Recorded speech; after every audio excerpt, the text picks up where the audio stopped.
एक व्यक्ति आए मेरे से, बोले महाराज आप भी टीवी पर शंका समाधान करो। मैंने कहा प्रमाण सागर जी कर रहे हैं ना, सुधा सागर जी कर रहे हैं ना, पुलक सागर भी उसमें ही लग जाएगा, एक ही काम बचा है, काम को लेना देना। मैंने कहा ध्यान रखना, वो शंका समाधान से जाने जाते हैं तो पुलक सागर अपने प्रवचनों से जाने जाते हैं। ध्यान रखिए, विचार करिए। आपसे निवेदन है, आपसे आग्रह है, मैं जिंदगी में बनना चाहूं कि प्रमाण सागर, सुधा सागर, विद्या सागर बन जाऊं, तो मैं जिंदगी में बन नहीं सकता हूं। और वो चाहे कि पुलक सागर हो जाए तो वो नहीं हो सकते हैं।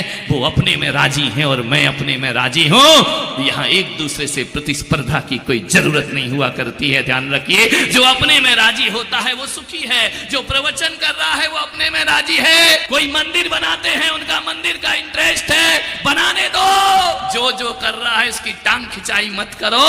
जीवन में आनंद की बरसातें अपने आप हो जाए। मान्यवर निवेदन है आपसे, हमारे जैन समाज में मुनि सुधा सागर जी ने जो काम किया है, मंदिरों को आयु प्रदान की है, दीर्घायु बनाया है और पूजन व्यवस्था को व्यवस्थित कराने का सौभाग्य उन्होंने अर्जित किया है। यह काम हर मुनि नहीं कर सकता है। ध्यान रखना, वो उनका विषय है, वो करते हैं। उनकी कमियां निकालना, उनपे अपशब्द बोलना, ये मानवता नहीं हुआ करती है। ध्यान रखना मान्यवर, आपसे निवेदन है, जो साधु तंत्र मंत्र करते हैं उनका विषय है। दुखी लोग आते हैं, उनका कष्ट हर लिया करते हैं, उन पर छीटाकसी करने की जरूरत क्या है।